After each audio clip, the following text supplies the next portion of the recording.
Hello everyone, welcome to Naraju study circle. Reminder concept అనేది చాలా సెకండ్లో చేసే కాన్సెప్ట్ అండి. విత్ ఇన్ ద 5 సెకండ్లో లేదా 2 సెకండ్లో కంప్లీట్ చేసే కాన్సెప్ట్. ఇది చాలా మంది కన్ఫ్యూజన్ గురవుతారు. కన్ఫ్యూజన్ గురి కాకుండా ఉండడం కోసం రెండే కాన్సెప్ట్ ఉంటాయి చూడండి. ఎప్పుడైనా న్యూమరేటర్ కంటే డినామినేటర్ ఒకటి తక్కువ ఉన్న నెంబర్ ఉంటే అది ఎప్పుడు కూడా రిమైండర్ 1 వస్తుంది.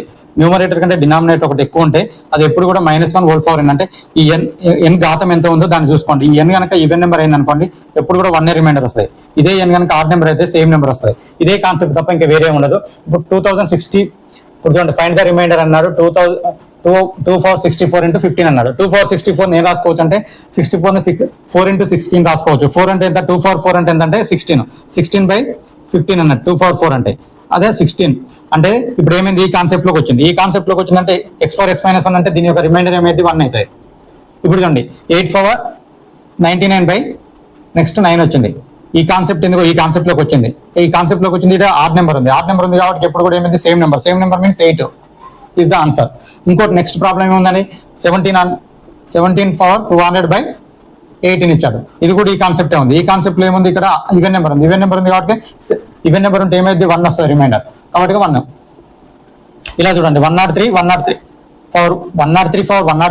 ప్లస్ డివిజబుల్ బై 102 అన్నాడు. అంటే 102 అంటే ఇదే కదా కాన్సెప్ట్. ఇదే కాన్సెప్ట్ కాబట్టి ఇక్కడ ఒక 1 రిమైండర్ వస్తుంది plus 1 reminder.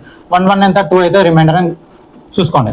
When the 101 plus 101 is divisible by same 102 తోటే. 102 అంటే ఏంది, ఇప్పుడు రిమైండర్ ఇక్కడ ఇది ఉన్నది కానీ ఇది ఏముంది ఈవెన్ నెంబర్ ఆడ్ నెంబర్ ఉంది. ఆడ్ నెంబర్ ఉందంటే ఇప్పుడు దీనికి -1 వస్తుంది, దీనికి కూడా -1 వస్తుంది. ఎప్పుడు కూడా -1 ఎంత అయితే -2 అవుతాయి. ఈ -2ని 102 నుంచి తీసేస్తే రిమైండర్ ఎంత 100 వస్తుంది. సేమ్ ఇంకోటి చూడండి 2024 whole for 2025 2020 plus 2025 whole for 25 is exactly divisible by అన్నాడు. ఏ నెంబర్ తోటి డివిజబుల్ అవుతాను. దీనికి చిన్న కాన్సెప్ట్ అండి. A4n ప్లస్ B4n ఉన్నా అనుకోండి, అంటే ఏదైనా ఒక నెంబర్ ఉండి ఆ నెంబర్ పవర్ సేమ్ ఉండాలి. సేమ్ ఉన్నాయి అనుకోండి ఈ పవర్స్.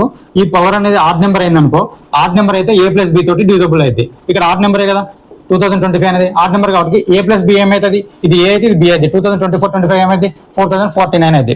థ్యాంక్ యూ అండి. అలా చాలా ఈజీ కాన్సెప్ట్ అండి. నా లాంగ్ వీడియో చూడండి, కాన్సెప్ట్ అర్థమైతే సెకండ్లో చేసేచ్చు.